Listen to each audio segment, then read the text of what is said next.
안녕하세요. 시내가 책방입니다. 전 책방지기 한 걸음씩입니다.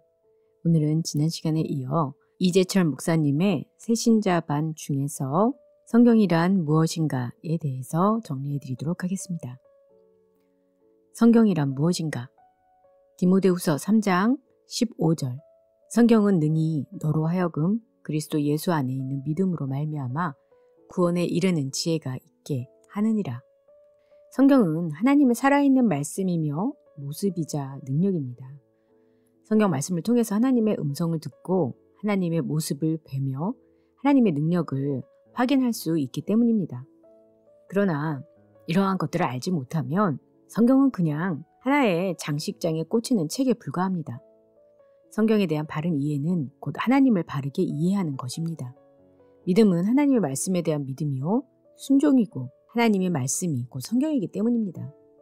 성경을 가리켜 하나님의 말씀이라고 부르지만 하나님께서 직접 성경을 쓰신 것은 아닙니다. 성경은 약 1500년에 걸쳐 40여 명의 손에 의해 기록되었습니다. 그러면 왜 사람들은 이렇게 기록된 성경을 하나님의 말씀이라고 부르고 또 그렇게 믿고 있을까요? 첫 번째는 성령의 감동으로 기록되었기 때문입니다. 성령님의 감동하심을 입은 사람들이 하나님께 받아서 기록한 것이 성경이기 때문에 그 기록자가 누구인지는 중요하지 않습니다. 성경은 기록자의 말이 아니라 하나님의 말씀이기 때문입니다.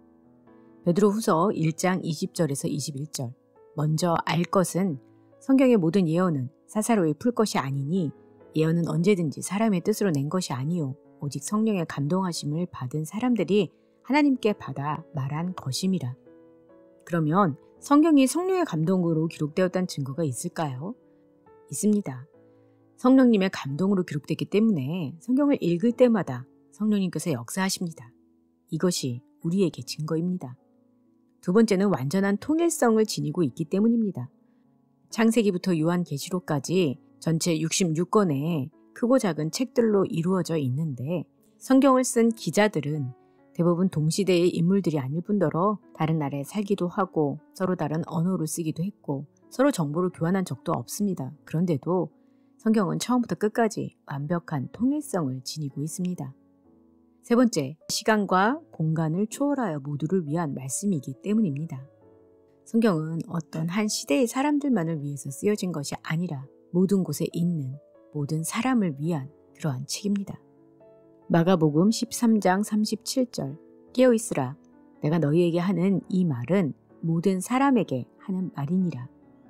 그래서 성경 말씀은 기록될 당시의 시대와 공간을 초월하여 모든 시대, 모든 사람을 위한 하나님의 말씀이기에 기록된 지 2000년이 지난 오늘도 세계의 도처에서 수많은 인종, 수많은 민족, 수많은 인간이 이 말씀에 의해서 새 생명을 얻고 있습니다. 그러면 하나님께서 우리에게 성경을 주신 목적이 무엇일까요? 요한복음 20장 30절로 31절. 예수께서 제자들 앞에서 이 책에 기록되지 아니한 다른 표적도 많이 행하셨으나 오직 이것을 기록함은 너희로 예수께서 하나님의 아들 그리스도이심을 믿게 하려 함이요 또 너희로 믿고 그 이름을 힘입어 생명을 얻게 하려 함이니라. 성경의 목적은 새 생명을 얻는 구원에 있습니다. 다시 말해 이 땅에서 천국의 백성으로 살아가는 데 있습니다.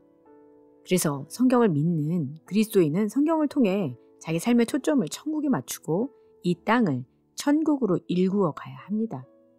디모데후서 3장 15절로 17절.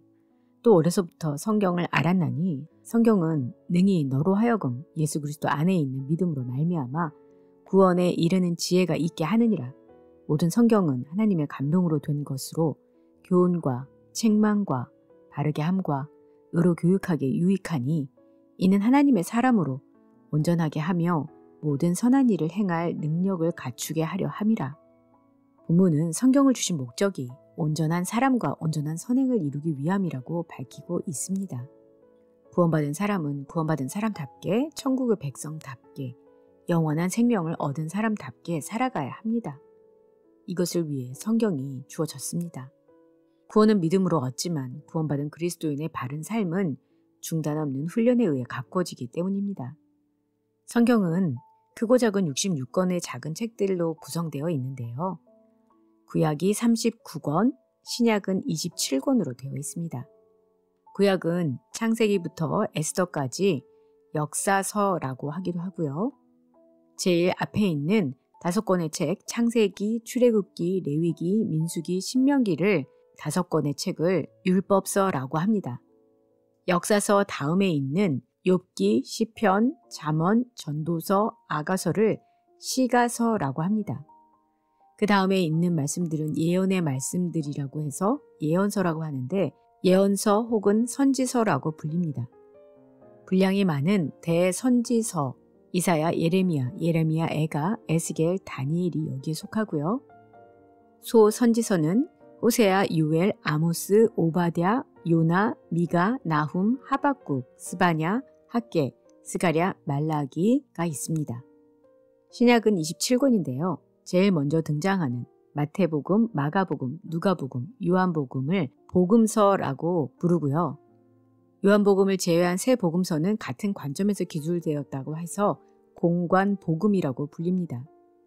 사도행전은 사도들의 행적을 담은 역사서입니다. 사도행전에 이은 21권의 짧은 책들은 편지의 형태로 쓰여졌기 때문에 서신서라고 부릅니다.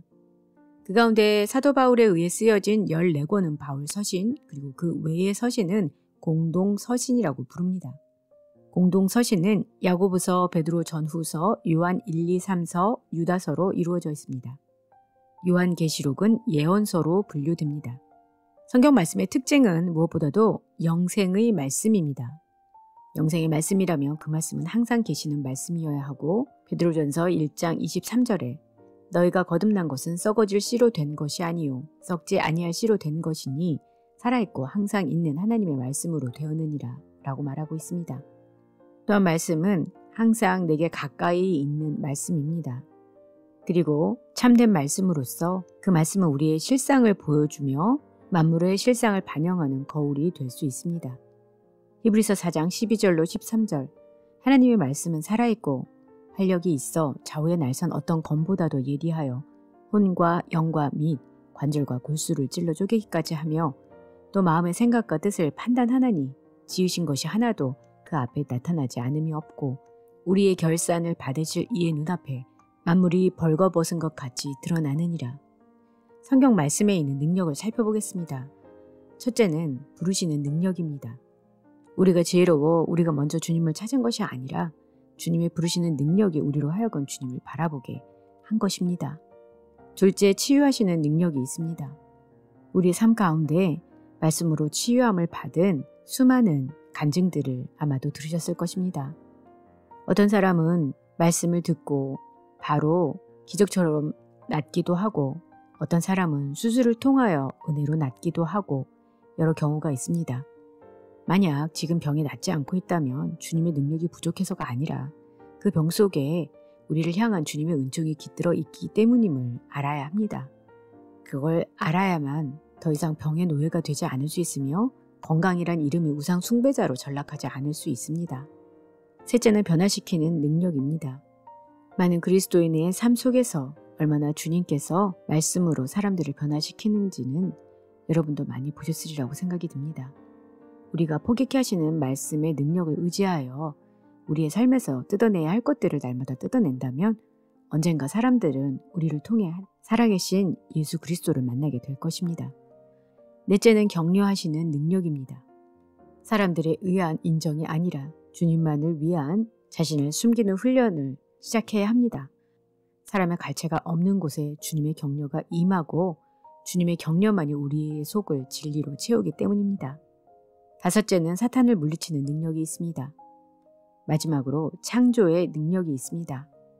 저희가 성경 말씀에 대해서 많은 것을 알 수 있지만 무엇보다 중요한 것은 성경 말씀을 직접 읽고 그 말씀대로 순종하는 것이 그것이 저에게 가장 중요한 일이라는 것을 알 수 있을 것입니다.